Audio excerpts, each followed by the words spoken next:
To kick this off today, we are making homemade spaghetti sauce. This is my super simple version of sauce that I actually started using when I forgot to buy a jar of sauce from the store. I had all these ingredients on hand in my pantry, and I decided to try and make it myself. It actually tasted better than the kind I bought from the store.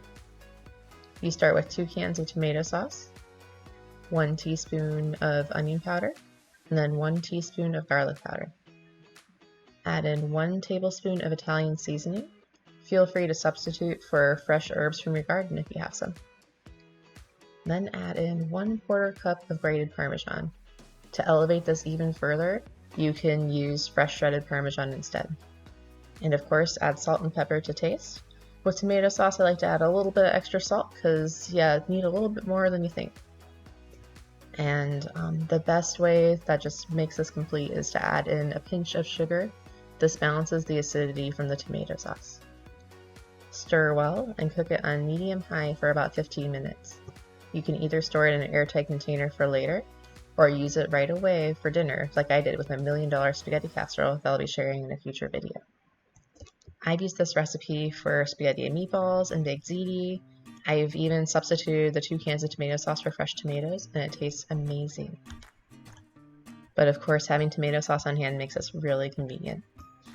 Now we're making homemade applesauce. My kids love applesauce and can't get enough of it, so it helps a lot to be able to make it at home. Start with peeling and coring 8 apples. You can choose any kind of apple you like. Granny Smith will have a more tart taste, while Fuji apple will be a little sweeter. In this case, I used Cosmic Crisp because that was the cheapest one available on the shelf at the time, and my kids love it. My apple corer is a little older, it has been well used, but it works like a charm. This made cutting up my apples so much easier because it already pre-sliced them for me. You're going to cube up your apples into smaller pieces and then place them in a crock pot.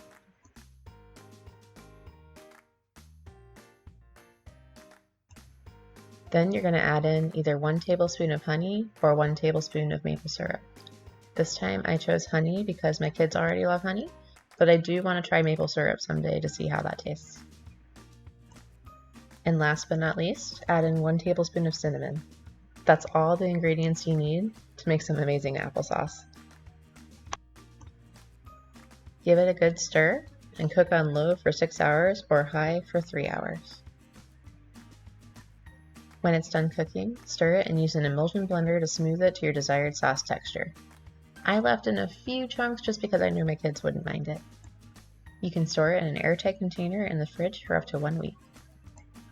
Now we're getting started on Ritz cracker peanut butter sandwiches. Start with adding 2 cups of all-purpose flour, 3 teaspoons of baking powder, 1 tablespoon of sugar, and a ½ teaspoon of salt to a food processor. You will need 6 tablespoons of cold unsalted butter cubed. Add only half your butter to the food processor and pulse until combined. Add your remaining half of butter as well as 2 tablespoons of olive oil and combine.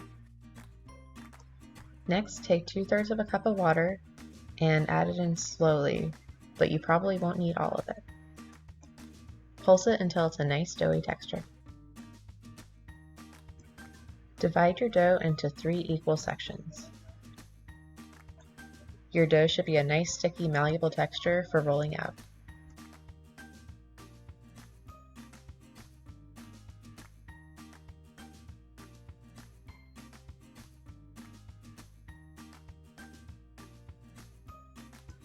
Place 1/3 of your dough on a floured surface and roll out to about 1/4 of an inch thick. I would do it much thinner than I did because my crackers turned out very thick, but they were still delicious.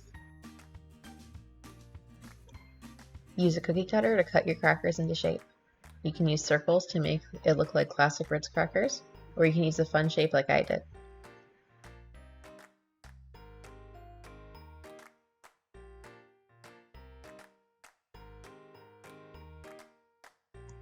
Be sure to use a fork to poke holes in your crackers to keep that nice flat shape. Add them to a cookie sheet lined with parchment paper. Bake them in your oven at 400 degrees for 11 to 13 minutes. Meanwhile, melt 2 tablespoons of butter, either the remainder of your unsalted butter stick with a pinch of salt or some salted butter. When your crackers are done, brush your melted butter on top. Spread peanut butter between 2 crackers and place them together to make a sandwich to finish this tasty homemade snack.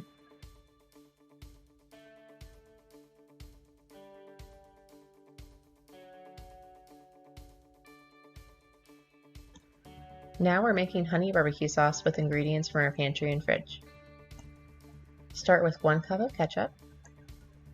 Next, add 2 tablespoons of honey. Add a 1/4 cup of apple cider vinegar and 1 teaspoon of smoked paprika, 1 teaspoon of garlic powder, 1 teaspoon of onion powder, 1 teaspoon of salt, and a 1/2 teaspoon of black pepper. Stir to combine and enjoy. Store this in an airtight container in the fridge. To end off our day, we're making homemade butter. This was super easy and only needed 2 ingredients. All you need to do is add 2 cups of heavy whipping cream to a mixture with a wire whisk attachment. Then mix it on medium-high speed for 8 to 10 minutes. After the first 2 minutes, you will have whipped cream like I am showing you here. Mix it for at least another 8 minutes and you will start to see the liquid separate from the butter, and the butter will slowly appear more yellow. Once it's done, pour out the buttermilk and set aside for baking if desired. Buttermilk biscuits are calling my name. Rinse out the butter in a mesh strainer or cheesecloth until the water runs clear. For salted butter, all you need to do is fold in a pinch of salt. And there you go. This is one simple way to make some butter when you don't have some on hand, like I ran out when I was making cookies this day. Store your butter in an airtight container for up to 7 days and enjoy. Let me know in the comments if you would like to see more recipes like these. Thank you for watching. I have many more recipes to share.